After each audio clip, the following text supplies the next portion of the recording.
California Edition. I'm Brad Pomerance. Lorrie Denson is back. She is a trustee with the Victor Valley Community College District. She is running for re-election. That election, of course, November 4th on Tuesday.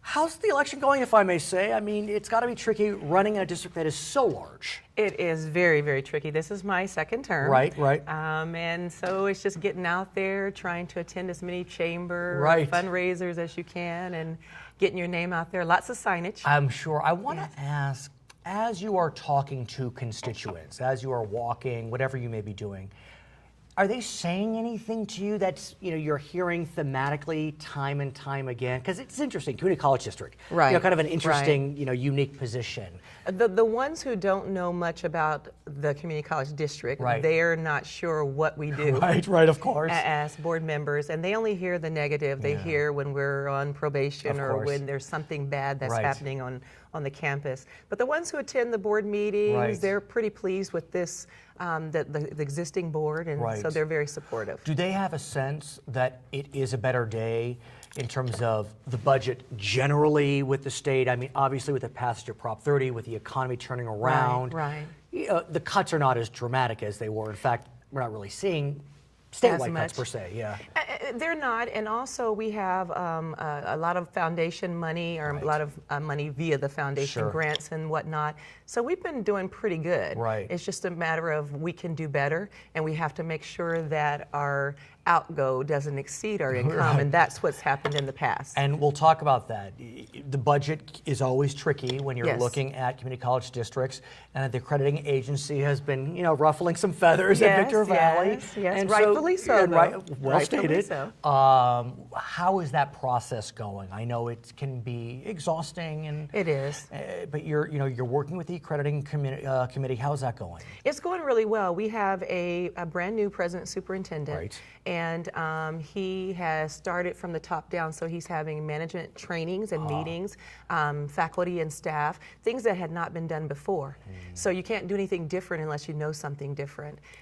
We are also in negotiations with our 3 unions. One has been settled, so we have 2 more to go. That's going to make a tremendous difference in our budget. And then there's other things that we can do, that we're learning we can do, resources that we have right inside the house that we weren't aware of just because no one was talking. And when you talk about your union partners, negotiations can always be a little tricky. Yes. We know that a major strain on public budgets can be pensions. Yes. And there's always a desire to get those costs in line, even though the benefits of pension renegotiation may be a few years off. Yes. So with the one union partner that you did create a settlement, how did that go? Was it focused on pensions, or where were you? It was not focused on pensions. It was our AFT, our adjunct professors. They, to me, have been kind of taken advantage of because they're very talented and gifted, and they do the work, but they don't get the full-time pay because they're part-time. So the negotiations were basically to show them more appreciation, and that worked well. We were able to do that. There are a few areas where Victor Valley shines. Many areas, but a few that are specific. We do. Bright star in the exactly. desert. And one of them is nursing. Yes. Which couldn't come at a better time with the implementation of the Affordable Care Act, also known as Obamacare. Whatever one thinks about it, there is a need for primary, first-line medical professionals. Most definitely. And so talk to us about how Victor Valley has really shined in the area of nursing. Well, our program people are just chomping at the bit to get into.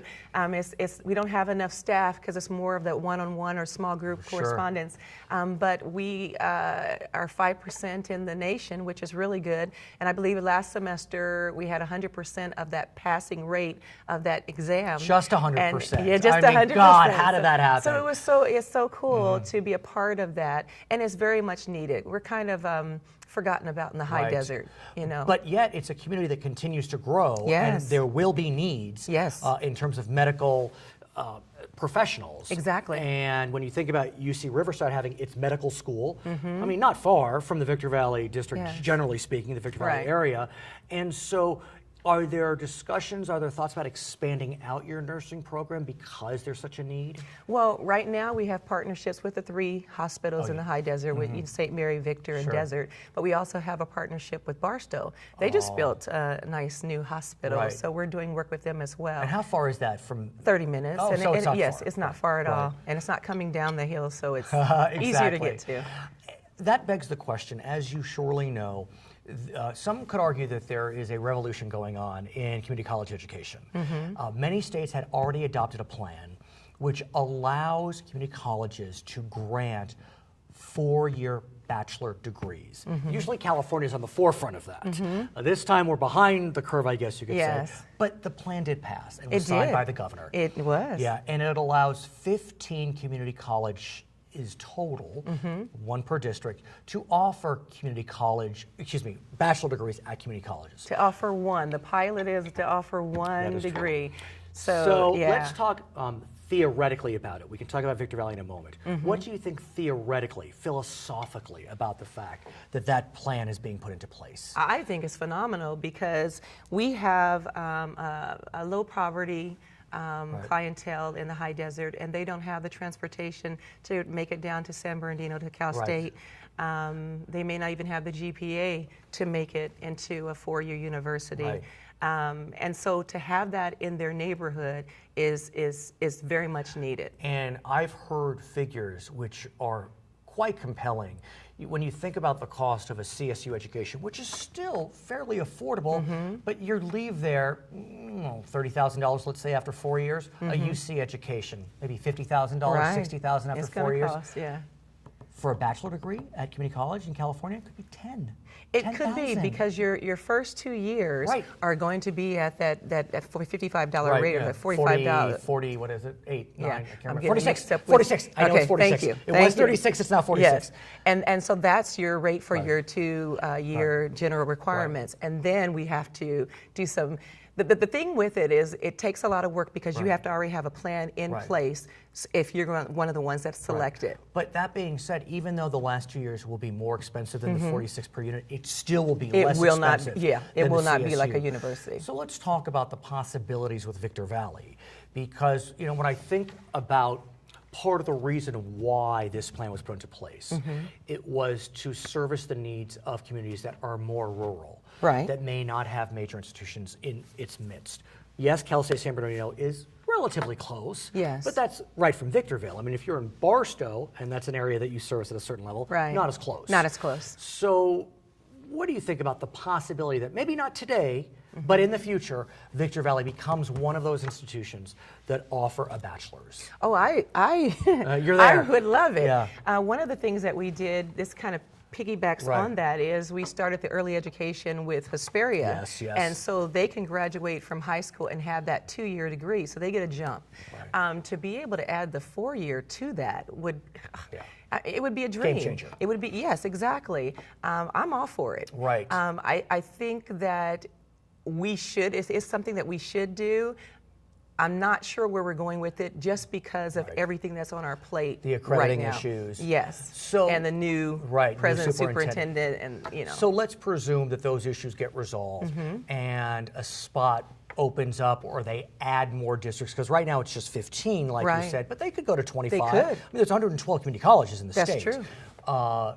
Is that something, presuming re-election, that you will push? Oh, yes. Oh, yes. And in what programs do you think Victor Valley would shine for bachelor's? bachelor's? Right now, and I'm not sure of all the bachelor degrees, but I know we can't do nursing because that was one of the things. It's interesting you mentioned that. I know where you're going. I would love to. There's, right now, as the law is written, you cannot duplicate with the CSU or USC. We cannot. I'll make a prediction right now. I think that's going to change. Yes. I think they will have to have some. It's going to have to. Yeah. The need for healthcare is so important. It's going to have to. So, any other areas where you think? Well, we have, our solar system. Yeah, that's a good area. It is, and we have aviation. You have a lot of sun in the desert. We do. Yes. A lot of sun out there. Yes. We have logistics, manufacturing. We have those companies. Her name is Lorrie Denson. She is a trustee with the Victor Valley Community College District. She is running for re-election. Don't forget, Election Day, November 4th, Tuesday. Number 2. I'm Brad Pomerance. It's California Edition.